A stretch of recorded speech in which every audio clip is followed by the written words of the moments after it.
House Leader, third party. Thank you, Honourable Speaker. It's a historic day. We're both asking about the same topic today, although with certainly different outcomes in mind, I think. So yesterday, my colleague from Oak Bay, Gordon Head, asked this government if the restocking of fish farms shortly before contracts were up for review would impact the government's assessment of their tenure status. The minister said they had a good meeting with First Nations. That's great, Honourable Speaker. I'm truly glad to hear they had a good meeting, but we need to start getting some actual answers. Communities across BC are trying desperately to get their elected officials to save wild salmon. Where we are failing, they are trying to do the work themselves. Mr. Campbell is trying to prevent contaminated bloodwater from infecting wild fish. Thousands in Squamish are ringing alarm bells about Burnco's quarry application and the threat it poses to the spawning estuary in McNabb Creek. And the Numgees members near Alert Bay, many of them courageous young women, have spent all winter camped out in protest of fish farms in their traditional territory. They deserve an honest answer.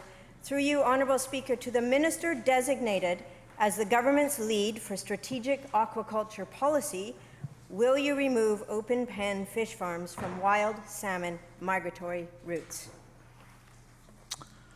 Minister of Forests, Lands, Natural Resource Operations and Rural Development.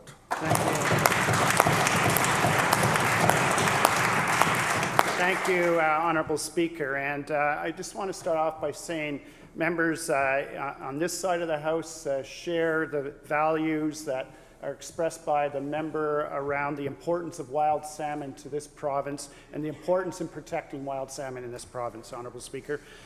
We have embarked on a process with First Nations. We've had respectful discussions with 5 First Nations, as a matter of fact. In a January 30th meeting, they agreed to a process that we'll be embarking on in order to get to a government-to-government resolution of what really we've inherited as 16 years of lack of focus by the previous government on this issue. All topics are on the table in this government-to-government discussions with First Nations, including the topic raised by the member.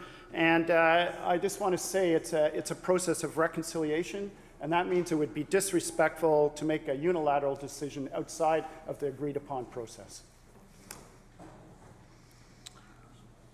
House Leader, third party on a supplemental. Thank you, Honourable Speaker.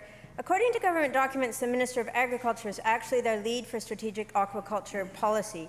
If anything, this week we've seen how disorganized and confusing the jurisdictional responsibilities are for salmon and steelhead issues, even within a single government.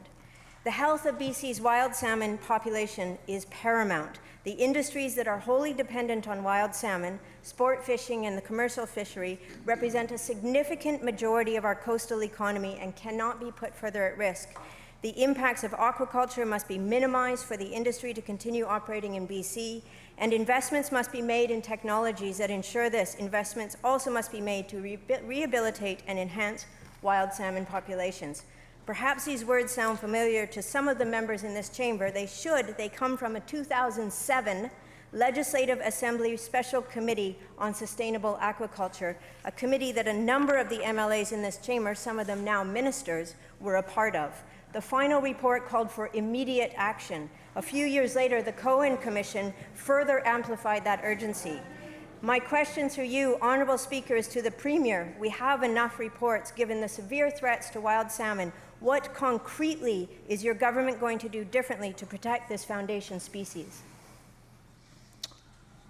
Minister of Forests, Lands, Natural Resource Operations and Rural Development. Thank you, Honourable Speaker. The member raises questions about tenures. Tenures are part of the responsibility for my ministry when it comes to foreshore leases associated with fish farms. So obviously that's the question I'll be answering. And I want to say the member does raise valid points, and I would assume that she does not want to presuppose a reconciliation process agreed upon with 5 First Nations around concerns around open net, Atlantic salmon fish farming in the Broughton Archipelago, concerns that were raised repeatedly in the last 16 years and where the previous government did nothing to act on those concerns.